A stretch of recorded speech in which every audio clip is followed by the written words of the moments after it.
Hey, it's Shana Meyerson with YOGAthletica in Los Angeles, California, here today to teach you fish and flying fish poses. Fish is known as Matsyasana, literally our fish pose. And what we colloquially call flying fish is Uttana Padasana, which actually means raised legs pose. But we tend to refer to it as a flying fish, so we're going to clump it into this video. One word of warning before we begin. You never want to turn your head when you've got pressure on your head or neck. And so because in this pose you will have pressure on your head and your neck, please do not turn your head to look at the video. Watch the video first, then maybe listen to it as you do it, but never ever turn your head because it's pretty easy to hurt your neck in a pose like this. Okay. So, Matsyasana's primary purpose, quite honestly, is as a counterpose to shoulder stand. Keep in mind that in shoulder stand, you have a very round upper thoracic, as well as a chin that is, to an extent, pulling in towards your chest. So Matsyasana is going to undo both of those things by pulling the head back, right, to counteract the chin in that we have in the shoulder stand, and by extending the spine, otherwise known as a back bend, to counteract the flexion of the shoulder stand. To start this pose, I always recommend lean up on your elbows like you're watching TV at the front of the room, just super cash. A lot of times in class, I tell people this, and they've never been to my class, and they're like this? And I'm like, if you want like a tremendous ab workout for the entire time you watch TV, I mean, I guess, I can't imagine you sit like that. Actually, just press into your elbows. Get sort of easy here.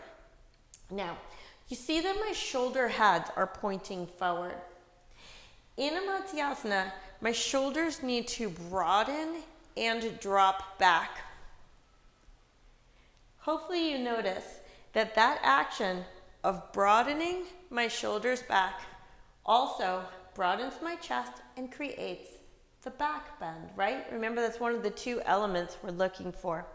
So with your elbows quite close to your sides, you could put your hands like they're holding your thighs, or you could put them palms down, whatever works. You could even put them under your butt if you want to. You press down into your elbows, lift your chest, and pull your shoulder heads down. Okay, so that creates a counterpose for the upper back, but what about our neck? The mistake that I see all the time is people do this and they just sort of dangle their necks in the air. This is not a head dangle, folks. This pose is head on the floor.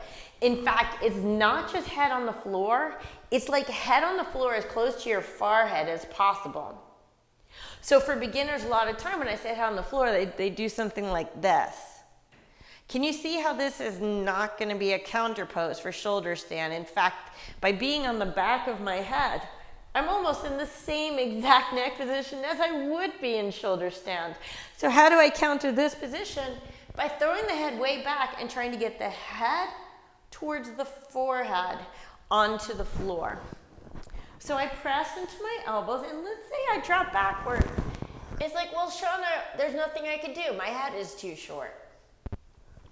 So if you're not a cone head, it's true. Your head will be too short in this particular circumstance. And so, in order to compensate for your lack of a cone head, you have two choices, and you could do one or both. You could pull the elbows closer together with you, or move them further from your shoulders. Both of those things will help you to drop your head to the floor. So I press into my elbows, coming to the crown of my head as close to my forehead as possible. I like to take a yoga point in my feet, meaning point through the feet and flex through the toes. There's lots of energy in my elbows here. Now here's the most important part, perhaps. Do not push your head back and roll on your neck to come down. Instead, press into your elbows. Get your head any amount off the floor. It doesn't matter if it's a little or a lot. And then you extend your neck out to come down. I'm usually pretty big on taking one for the team and showing you what not to do. But on this one, I'm not even gonna risk it. Don't take your head and just push it back to come out. That's what we don't do. Instead, you press into your elbows, lift your head a little or a lot. Again, from here, instead of pushing back, I could press all the way up if I want to, or just a little tiny bit. And I extend out. It's a lot like when we exit, right, from Urdhva Dhanurasana, right? We don't want to land on our head and roll on our necks, but rather we bring chin to chest and land shoulders first. Okay, so that's Matsyasana. For the flying fish variation, you want to make sure that your neck is really, really stable, okay? Don't even try this other variation unless Matsyasana is very, very easy for you, because this one is gonna be a lot harder on your neck. But there is a baby step. So let's say you come into your Matsyasana, okay? You don't wanna be on your hands on this one if you're gonna be trying the flying version. So watch what I sort of do. I press into my elbows to deepen the back bend by pulling my head in. If you want to take just half, just lift your legs about halfway up and keep your elbows on the floor. That's like a gliding fish. In the flying fish, imagine your legs and your arms going in the same direction. We're going to be putting basically all the pressure on our heads on this one. So once again, elbows prop me up. I lift my chest and drop my shoulders to get my head down to the floor. If that feels comfortable on my neck, I can lift my legs and maybe I lift my hands as well. So my palms are together, my arms are straight, and you can see just how much length I have in my neck. And as you know, to come out, it's going to be elbows down first.